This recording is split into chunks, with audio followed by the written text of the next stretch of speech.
Baik, selamat pagi semua. Kita ketemu lagi di dalam video yang berikutnya mengenai tabel distribusi frekuensi data kelompok atau berkelompok ya. Yang sebelumnya sudah pernah, yaitu data tunggal. Nah, apa bedanya data tunggal dan data kelompok? Akan kita coba langsung saja. Ini akan kita gunakan untuk dimasukkan ke dalam tabel data tunggal. Kita coba ya, data tunggal. Jika kita ingin ini ada sekelompok data dengan variasi yang sangat banyak sekali, ini akan kita masukkan ke dalam data tunggal, ke tabel untuk data tunggal, sehingga kita akan punya X dan F. Yang namanya tabel itu fungsinya adalah untuk memudahkan kita. Daripada melihat data yang tersebar seperti ini, akan lebih praktis, lebih rapi, lebih mudah dipahami jika dimasukkan ke dalam tabel. Terutama untuk orang yang lebih suka matematika ya, karena mereka lebih suka keteraturan. Tapi kalau yang lebih berjiwa seni, ya mungkin lebih suka disebar seperti ini. Tapi tetap saja akan sulit dipahami jika ingin memahami. Tapi kalau untuk melihat keindahannya saja ya silakan ya.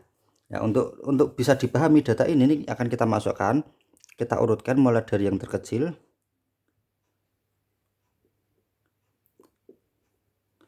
Lalu ada 15, 16, 18, 20, 22. Bahkan ini tidak cukup ya. Oke, kita tulis dulu frekuensinya. 10 frekuensinya 1, 11 frekuensinya 1, 12 frekuensinya 1, 15 juga 1, 16, 18. Nah, dari sini sudah terlihat bahwa data tunggal itu bisa digunakan jika banyak data-data di sini, datum-datum di sini yang nilainya mirip. Misalkan 11-nya ada banyak, 10-nya ada banyak, 12-nya ada banyak, dan variasi dari setiap nilai itu tidak terlalu banyak. Tapi kalau di sini kita lihat data-data ini terlalu banyak variasinya, bahkan setiap nilai itu muncul hanya satu kali, dan ini tidak praktis. Kita hanya mengubah cara penulisan dari seperti ini, kita tulis dalam bentuk menurun ke bawah, atau sama saja jika kita mengurutkan dalam bentuk mendatar ke kanan, tidak ada perubahan. Itu akan tetap menjadi data yang dibariskan, tidak dikelompokkan, karena frekuensinya hanya masing-masing satu. Sehingga dari sini kita simpulkan bahwa data ini hanya cocok untuk disajikan dalam bentuk tabel distribusi frekuensi data berkelompok. Tidak cocok jika disajikan dalam bentuk tabel distribusi frekuensi data tunggal, sehingga ini tidak kita butuhkan. Kita akan mengubahnya menjadi data berkelompok. Untuk data berkelompok nanti seperti ini.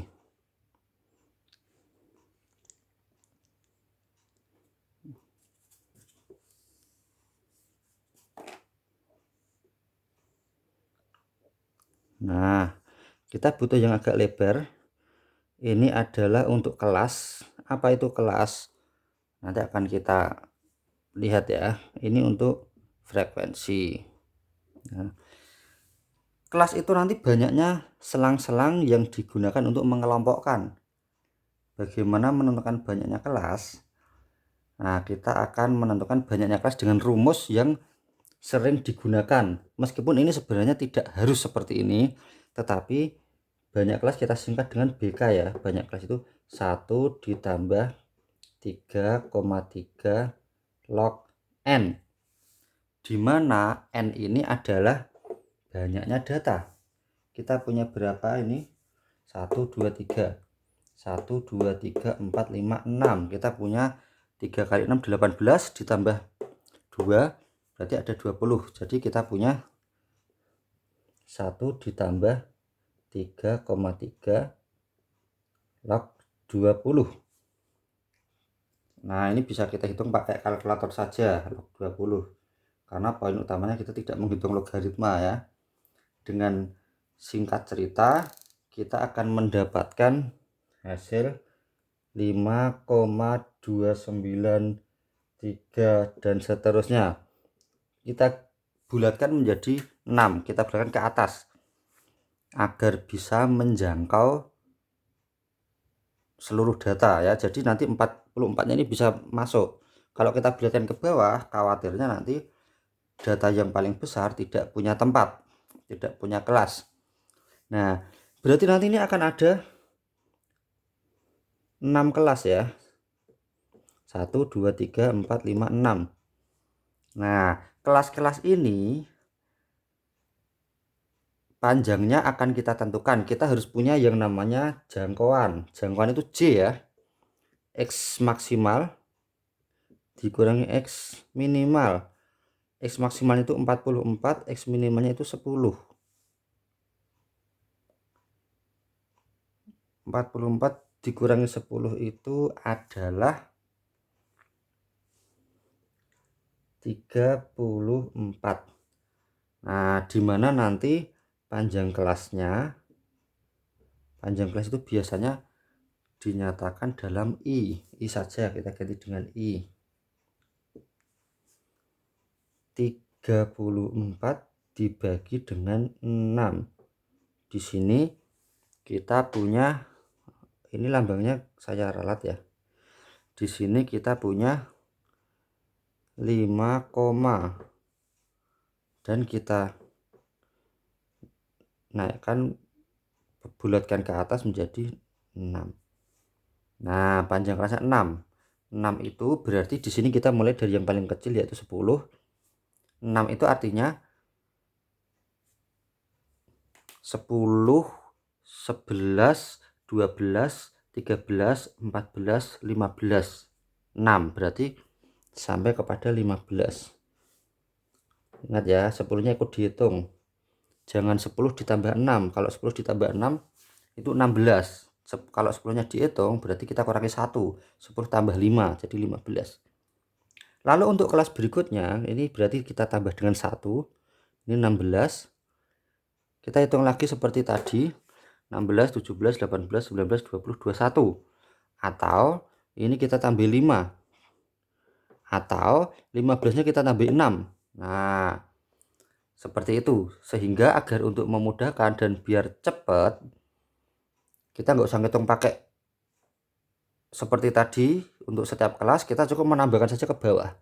Tambah 6, 16, tambah 6, 22, tambah 6, 28, tambah 6, 34, tambah 6, 40, tambah 6, 27, tambah 6, 33, tambah 6, 39, tambah 6, 45.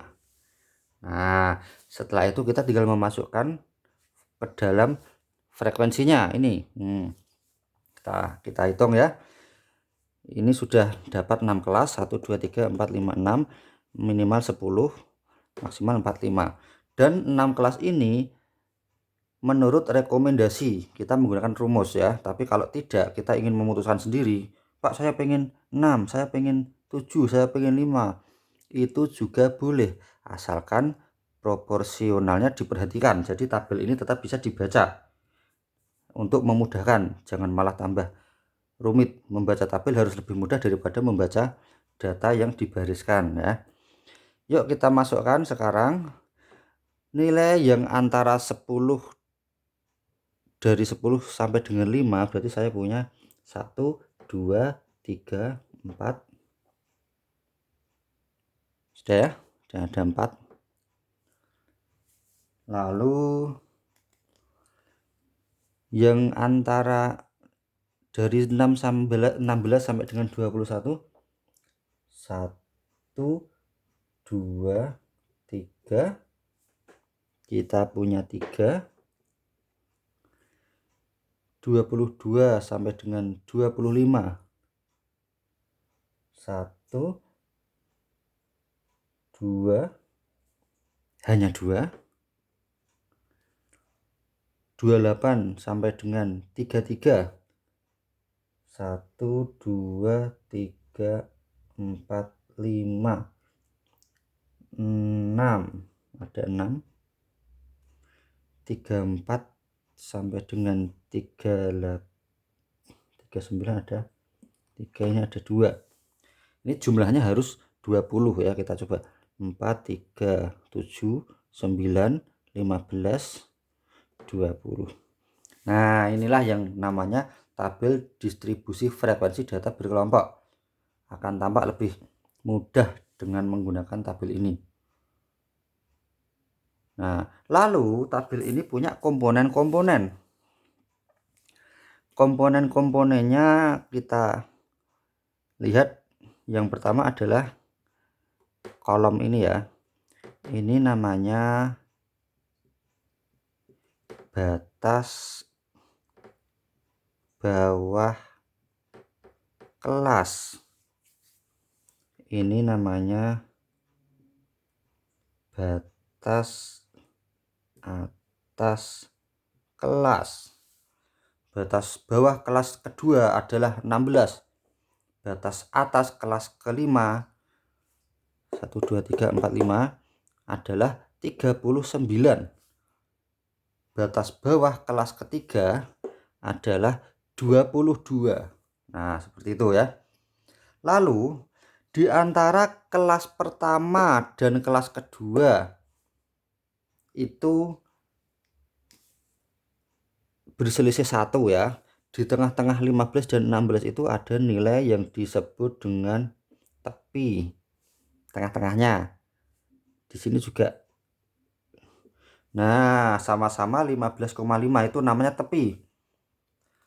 15,5 ini sebagai tepi atas kelas pertama sekaligus sebagai tepi bawah kelas kedua. Sehingga tepinya saling bersinggungan. Jadi 21,5 tambah setengah aja. 27,5. Jadi unitnya ini lompatnya berapa? Nanti tinggal dibagi 2 ya. Tengah-tengahnya 15 tambah 16 bagi 2. Ini 33,5, 39,5, 45,5. Ini berarti dikurangi setengah 9,5. Ini tinggal nyontek dari sini ya. 21,5, 27,5, 33,5, 39,5. Nah, ini yang namanya, jangan kebalik ya, ada tepi, ada batas, tepi bawah kelas. Ini namanya tepi atas kelas. Nah, ini tabel distribusi frekuensi data berkelompok. Semoga ini sudah bisa menjelaskan. Dari tabel distribusi ini nanti bisa kita buat diagram. Tentu saja beda dengan yang tabel data tunggal. Diagramnya tidak sama persis, tidak, tetapi sama-sama diagram batang nanti akan ada perbedaan ya. Lalu bisa kita tentukan juga min, median, dan modus. Tentu saja dengan cara yang berbeda, tidak seperti data tunggal. Nanti akan ada rumus yang lebih kompleks ya, tapi tidak sulit, nanti mudah sekali, jangan khawatir ya. Kemudian ini juga bisa kita gunakan untuk meringkas, tapi itu mungkin kita belum sampai ke situ ya, untuk banyak hal. Jadi semua ini berguna untuk banyak hal. Nah, sementara untuk tabel distribusi frekuensi data berkelompok, untuk pembuatan tabelnya kita sampai di sini. Akan ada video lanjutan untuk penyajian data. Baik, terima kasih atas perhatiannya. Ditunggu video selanjutnya.